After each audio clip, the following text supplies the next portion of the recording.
তারেক রহমানের প্রতিদ্বন্দ্বী কে এই খালিকুজ্জামান। তারেক রহমানের শিরায় শিরায় রন্ধ্রে রন্ধ্রে এখন চিন্তার ভাঁজ। আজ বিএনপির প্রতিজ্ঞা দেশের মানুষের কাছে, আসুন আমাকে ভোট দিতে হবে এমন কোনো কথা নেই। আপনার ভোট আপনিই দিবেন, যাকে ইচ্ছা আপনিই দিবেন, কিন্তু আমার হাতকে আপনি শক্তিশালী করুন, আমাকে সহযোগিতা করুন। কারণ তার বিপক্ষে জামাতে ইসলামী নির্বাচনের মাঠে এমন একজনকে নামিয়েছে যিনি একাধারে ডাক্তার, ব্যবসায়ী এবং সম্পদের পাহাড়ের মালিক। জান্নাতে একা আমি যাব না তো ভাই। খালেকুজ্জামান কোনো সাধারণ নেতা নন। গুলশান বনানীর মতো ভিআইপি এলাকায় বিএনপির ভারপ্রাপ্ত চেয়ারম্যান তারেক রহমানকে সরাসরি চ্যালেঞ্জ জানাতে সক্ষম তিনি। খালেকুজ্জামান চ্যালেঞ্জ করে বলেছেন, রাষ্ট্রে আমার অবদানের 50%ও নেই তারেক রহমানের। জামাতে ইসলামীর অভিজ্ঞতা নাই, জামাতে ইসলামীর পা থেকে মাথা পর্যন্ত চুরির অভিজ্ঞতা নাই, জামাতে ইসলামীর টেন্ডারবাজির অভিজ্ঞতা নাই, জামাতে ইসলামীর বিভিন্ন টেম্পো স্ট্যান্ডে, দোকানে, বাজারে চাঁদাবাজির অভিজ্ঞতা নাই। তারেক রহমানের থেকে আমার অবদান অনেক বেশি। ঢাকা 17 আসনে জামাতে ইসলামী যে প্রার্থীকে বেছে নিয়েছে তার গাড়ির দামই 13 কোটি টাকা। তিনি কোনো সাধারণ গাড়িতে চলাফেরা করেন না, তিনি ভিআইপি গাড়িতে চলাফেরা করেন, যার বছরে আয় শুধুমাত্র ব্যবসা থেকেই 3.5 কোটি টাকার উপরে। কে এই ডক্টর খালিদুজ্জামান? কেনই তাকে তারেক রহমানের বিপক্ষে ট্রাম্প কার্ড হিসেবে ব্যবহার করা হচ্ছে? জামাত ইসলামীর কর্মীদের কোনো দুর্নীতির অভিজ্ঞতা নাই।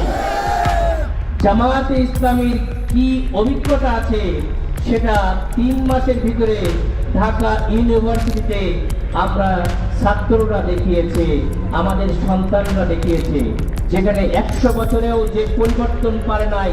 চলুন একটু এই রহস্যের জট উন্মোচন করে আসে। বন্ধুরা, ঢাকা 17 আসন গঠিত হয়েছে গুলশান, বনানী, বারিধারা এবং ক্যান্টনমেন্ট এলাকা নিয়ে, অর্থাৎ এটি দেশের সবচেয়ে ধনী এবং এলিট শ্রেণীর মানুষদের এলাকা। এখানে কোনো বস্তির রাজনীতি চলে না, এখানে চলে ব্লেজার স্যুটের রাজনীতি। বিএনপি যখন এই আসনে তাদের সর্বোচ্চ নেতা তারেক রহমানকে প্রার্থী করেছে তখন সবাই ভেবেছিল জামাত হয়তো এখানে ছাড় দিবে, কিন্তু না, জামাতে ইসলামী এখানে তাদের তুরুপের তাস খেলেছে। জামাতে ইসলামী মনোনয়ন দিয়েছে ডক্টর এস.এম. খালেদুজ্জামানকে। তার হলফনামা বিশ্লেষণ করে যে তথ্যগুলো আমরা পেয়েছি তা সত্যি চমকে দেওয়ার মতো।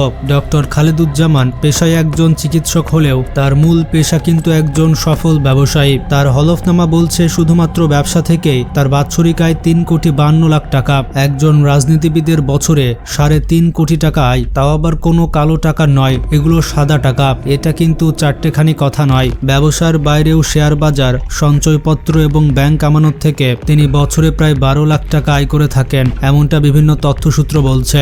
অর্থাৎ প্রতি মাসে তার আয় 30 থেকে 35 লক্ষ টাকা। তবে আয়ের চেয়েও বড় চমকটি লুকিয়ে আছে তার সম্পদের বিবরণে। হলফনামায় একটি তথ্য রীতিমতো সোশ্যাল মিডিয়ায় ভাইরাল হয়ে গিয়েছে। হলফনামায় ডক্টর খালেকুজ্জামান উল্লেখ করেছেন তার নিজের নামে গাড়ির মূল্য 13,70,00,000 টাকা। এই অঙ্কটাই বলে দেয় যে তিনি কোন লেভেলের লাইফস্টাইল মেনটেন করেন। যেখানে অনেক প্রার্থী হলফনামায় কোটি টাকার সম্পদ উল্লেখই করে না, সেখানে ডক্টর খালেকুজ্জামান তার শুধু গাড়ি রয়েছে 13 কোটি টাকার উপরে। এর বাইরেও তার স্ত্রীর নামে রয়েছে প্রায় 50 লক্ষ টাকা দামের গাড়ি। অর্থাৎ স্বামী স্ত্রী মিলে তারা যে গাড়ি বহর ব্যবহার করে তা গুলশানের এলিট ভোটার দিয়েও নজর কাটতে বাধ্য।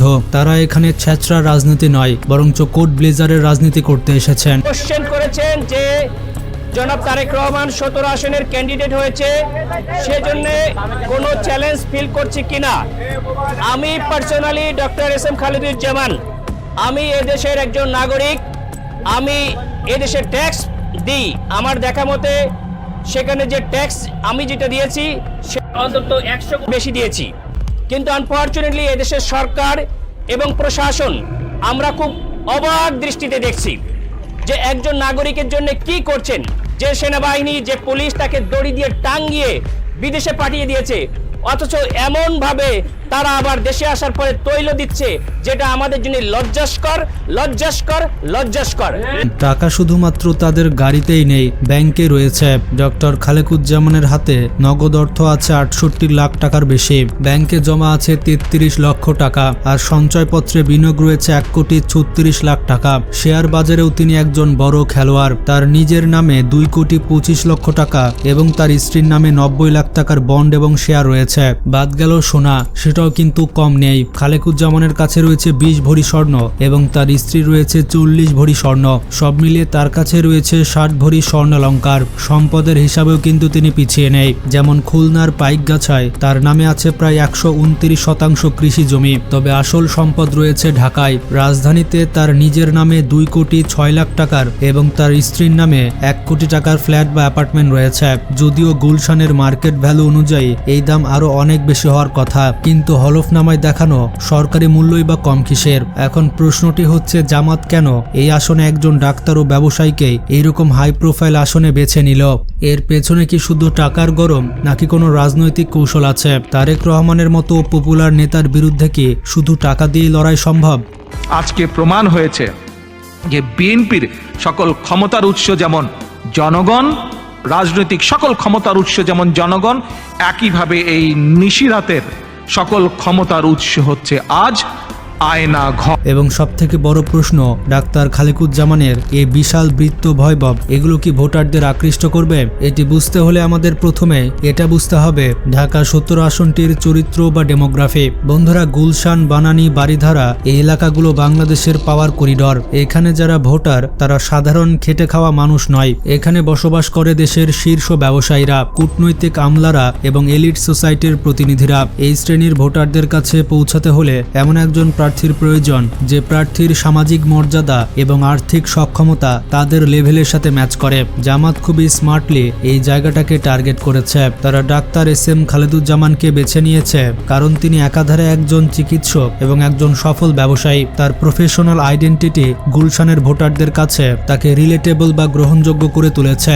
জামাত এটা প্রমাণ করতে চাচ্ছে যে তাদের দলে শুধু মাদ্রাসার ছাত্র বা সাধারণ কর্মী নেই, বরং তাদের দলে এমনও লোক আছে যারা কর্পোরেট দুনিয়ার এলিট। এবার চলুন কথা বলা যাক জামাতের প্রতিদ্বন্দ্বী প্রার্থী তারেক রহমানকে নিয়ে, যিনি বর্তমানে বিএনপির প্রধান নেতা। তারেক রহমান বাংলাদেশের রাজনীতির বর্তমান সময়ের সবচেয়ে আলোচিত এবং প্রভাবশালী নাম। তারেক রহমানের লড়াইটা টাকার অঙ্কে মাপা যাবে না। তার সাথে আছে বিএনপির বিশাল ভোট ব্যাংক, রয়েছে শহীদ জিয়ার লেগেসি এবং 16 বছর আন্দোলন সংগ্রামের ইমেজ। গুলশানের সাধারণ মানুষ হয়তো টাকা দেখে ভোট দিবে না, তারা জোট দেখে জাতীয় রাজনীতির সমীকরণ মেলাবে। কিন্তু জামাত এখানে একটি স্ট্র্যাটেজিক গেম খেলছে। তারেক রহমানের বিরুদ্ধে এমন শক্তিশালী প্রার্থী দিয়ে তারা বিএনপিকে একটি প্রচ্ছন্ন বার্তা দিতে চাচ্ছে।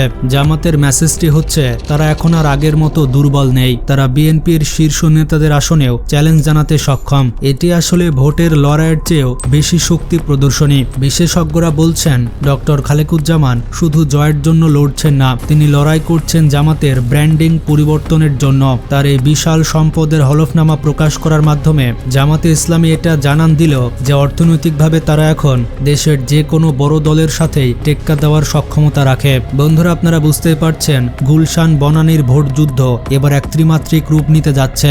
একদিকে রয়েছে তারেক রহমানের আবেগ এবং ঐতিহ্য, অন্যদিকে ডক্টর খালেকুজ্জামানের বৃত্ত এবং পেশাদার ইমেজ। আর এর মাঝখানে ভোটাররা হয়তো এবার প্রার্থীর যোগ্যতা এবং প্রার্থীর সক্ষমতা দুটোই মেপে দেখবেন। সব মিলে 2026 সালের নির্বাচনে ঢাকা 17 আসনের লড়াই সব থেকে ইন্টারেস্টিং এবং পাওয়ারফুল লড়াই হবে। এখন এটাই দেখার বিষয় জামাতের এই পপুলার নেতা তারেক রহমানের জনপ্রিয়তার স্রোতে কতটা টিকে থাকতে পারেন। বন্ধুরা, তারেক রহমান এবং খালেকুজ্জামানের মধ্যে আপনি কাকে ভোট দিবেন? এর পাশাপাশি আপনার আসনে আপনি কাকে ভোট দিতে চাচ্ছেন কমেন্টে জানান। তোমাকেও জান্নাতি দলে নিতে চাই। আর ভিডিওটি বেশি বেশি শেয়ার করে সবাইকে জানিয়ে দিন। নিজে ভালো থাকবেন, অপরকে ভালো রাখবেন। আল্লাহ হাফেজ।